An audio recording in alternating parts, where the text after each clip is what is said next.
सबरी की कथा रामायण की एक अत्यंत मार्मिक और प्रेरणादायक घटना है। यह कथा भक्ति, श्रद्धा और प्रेम की शक्ति को दर्शाती है। सबरी एक आदिवासी स्त्री थी जो भगवान श्री राम की अनन्य भक्त थी।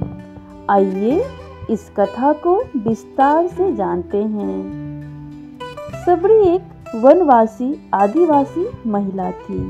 उनका जन्म एक भील जाति में हुआ था। प्रारंभ में वे अपने समाज के रीति रिवाजों को मानती थी, लेकिन जब उन्होंने देखा कि पशुओं को बलि चढ़ाई जाती है तो उन्हें यह अत्यंत अमानवीय और गलत लगा। वे इससे दुखी होकर अपने घर गांव को छोड़कर वन में चली गई। वन में सबरी की भेंट मातंग ऋषि से हुई। उन्होंने मातंग ऋषि से कहा, ऋषि देव शरण दे दीजिए मुझे, और सेवा का व्रत लिया। सबरी हर दिन ऋषि की कुटिया साफ करती, फूल लाती, पानी भरती और पूरी श्रद्धा से सेवा करती थी।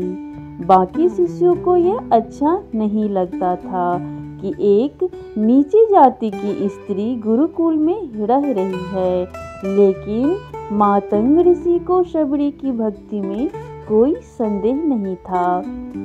मरण के समय मातंग ऋषि ने सबरी से कहा, बेटी तू यहीं रहना, तेरा परमेश्वर स्वयं तुझसे मिलने आएगा।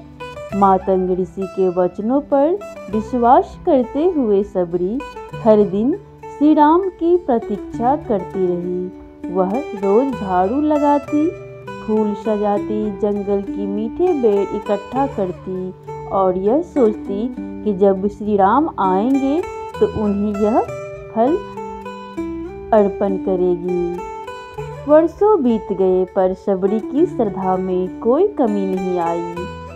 रामायण के अनुसार जब भगवान श्री राम अपनी पत्नी सीता की खोज में लक्ष्मण के साथ वन वन भटक रहे थे, तब वे पंपा सरोवर के पास पहुँचे जहाँ सबरी रहती थी। सबरी ने जब देखा कि श्री राम आए हैं तो उसकी खुशी का ठिकाना नहीं रहा। वह दौड़कर उनके चरणों में गिर पड़ी और आंसू बहाने लगी। सबरी ने भगवान को प्रेम पूर्वक बेर अर्पित किए। वह हर बेर को पहले खुद चखती कि मीठा है या नहीं, और फिर मीठे बेर श्री राम को देती। यह देखकर लक्ष्मण चौंक गए, लेकिन श्री राम ने कहा, लक्ष्मण ये बेर संसार के सबसे अमूल्य प्रसाद है।